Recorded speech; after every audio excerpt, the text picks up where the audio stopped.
আজকে আপনাদের সাথে খুব সুন্দর একটা গল্প শেয়ার করব।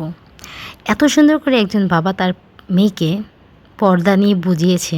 আমার গল্পটা পড়ে খুবই ভালো লেগেছিল, তাই ভাবলাম আপনার সাথে শেয়ার করি। আসসালামু আলাইকুম, আমি তহিবা নারায়ণগঞ্জ থেকে নতুন একটা ভিডিওতে চলে এসেছি। একজন বাবা তার মেয়েকে একটা দামি আইফোন কিনে দিল। সেই মেয়ের আইফোনের অনেক শখ ছিল। তো আইফোনটা কিনে দেওয়ার পরের দিনের কথা, তার বাবা তাকে জিজ্ঞেস করলো, আইফোন কিনে দেওয়ার পর তুমি সর্বপ্রথম কী কাজটা করেছিলে ফোনটা দিয়ে? তখন মেয়ে বলল, বাবা আমি এটার জন্য একটা কভার অর্ডার করেছি যেন আমার এটা ভালো থাকে। তখন তার বাবা জিজ্ঞেস করলো, তো এটা করে কি তুমি আইফোনের অপমান করছো না? আইফোন যারা তৈরি করেছেন তাদের তো অপমান করা হচ্ছে, কারণ তারা যে সুন্দর করে এটাকে ডেকোরেট করেছে তুমি তার উপর কেন কভার দিবে? কভার দিলে তো এটা সৌন্দর্যটাই নষ্ট হয়ে যাবে। তখন মেয়েটা উত্তরে বলল, বাবা সেটা নয়, মোবাইলটা মানে আইফোনটা যেন ভালো থাকে, আমি যেন আরও ভালো করে বেশি দিন ব্যবহার করতে পারি, এটাতে যেন কোনো প্রকার দাগ না আসে, সেই জন্য আমি কভারটা অর্ডার করেছি। আর এটার পারমিশন তো আইফোন থেকে দেওয়া হয়েছে যে আমরা প্রোটেক্টের জন্য আইফোনের কভার ইউজ করতে পারবো। তখন মেয়ের বাবা বলল, তো তুমি কি মনে করছো যে এই কভারটা কি তোমার আইফোনের সৌন্দর্যটাকে অনেক বাড়িয়ে তুলবে? তখন মেয়েটা উত্তরে বলল, জি বাবা, এটা আইফোনের কভারটা দিয়ে খুব সুন্দর করে এটার সৌন্দর্য আরও আইফোনের বাড়িয়ে তুলবে, এটা আমার কাছে মনে হয়।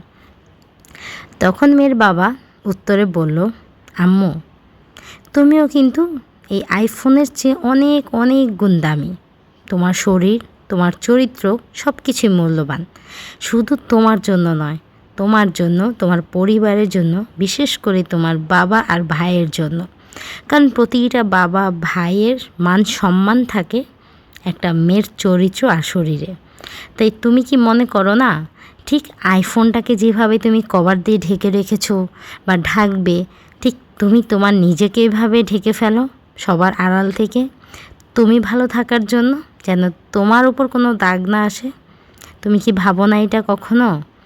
তখন বিশ্বাস করেন সে মেয়েটার চোখ দিয়ে ঝরঝর করে পানি পড়ছিল। এই কথা শোনার পর তার ভেতর থেকে ডাক আসলো যে কথাটা তো সত্য, বাবা তো ঠিক বলেছে। সাধারণ 1 থেকে 1.5 লাখ টাকার আইফোনের জন্য যদি আমি কভার দিয়ে আইফোনটাকে সাজিয়ে তুলতে পারি, জাস্ট এতটুক যে আমার আইফোনটা যেন নষ্ট না হয় বা কোনো প্রকার স্ক্র্যাচ না পড়ে, তো সেখানে আমি তো অনেক দামি, বা আমার চরিত্র, আমার শরীর তো অনেক দামি, আমি তো একটা নারী। তো বাবা যে বলেছে কথাটা তো সত্যি। তখন থেকেই সে মেয়েটা পর্দা শুরু করলো।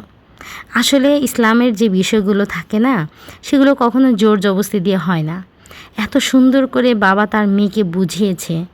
আসলে এভাবে যদি প্রতিটা বাবা মা, ভাই বোন, স্বামী স্ত্রীকে বোঝায় বা সন্তানদের বোঝায় বাবা মারা, তাহলে আমি মনে করি প্রত্যেকটা ঘরে ইসলামের কায়েম শুরু হবে। এটাই সত্য। আল্লাহ হাফেজ। ভালো লাগলে ভিডিওটা শেয়ার করে দিবেন। আসসালামু আলাইকুম।